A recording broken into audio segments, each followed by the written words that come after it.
আমার ভাগ্নি না হলে আমার যে আজ কি হতো। এই যে ময়দা খুব সুন্দরভাবে মাখছেন। আমাদের তো ঈদের জন্য জাতীয় খাবার হচ্ছে পপ। পপ না হলে কি আর ঈদ হয়? আল্লাহ আমার ভাগ্নিকে 1000 বৎসর জীবিত যেন রাখেন, এই দোয়া করছি আমি। আর এখানে নারিকেল কুড়িও মিঠা অর্থাৎ মিষ্টি, নারিকেলের মিষ্টি অর্থাৎ নারিকেল মিঠা তৈরি করে দিয়েছেন। এবার তৈরি হবে পপ। আমিও সাহায্য করব, তবে আমার ভাগ্নি আমাকে যে কতটা সাহায্য করলেন সেটা বলে বোঝানো যাবে না। বাইরে খুব বাতাস দিচ্ছে। হে আল্লাহ, তুমি বৃষ্টি দিও না। সমস্ত বছরে একবার আমরা ঈদ পাই। মুরগির মাংস এসেছে, মাংস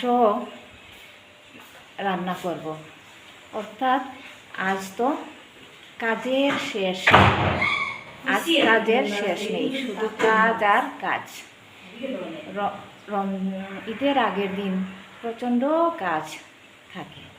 আমার ঈদের কাপড়ও কেনা হয়নি, হয়তো রাত্রিবেলা গিয়ে কিনতে পারি। দেখি কি করা যায়। আমরা মামি আর ভাগ্নি পপ তৈরি করছি।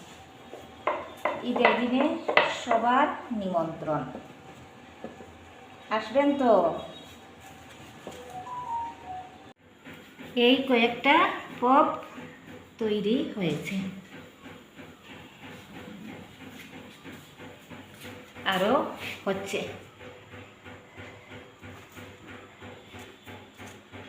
কখন যে শেষ হবে বুঝতে পারছি না। তবে আজকে অসম্ভব কাজ কাম। আর আমরা মামি ভাগ্নির হিপ দর্দ বেড়ে যাবে বুঝতে পারছি। বসে থাকতে থাকতে কোমরের ব্যথা বাড়বে। ইস, কেন যে আল্লাহ আমাদের কোমরটা দিলেন আর কেন যে ব্যথাটা দিলেন জানি না।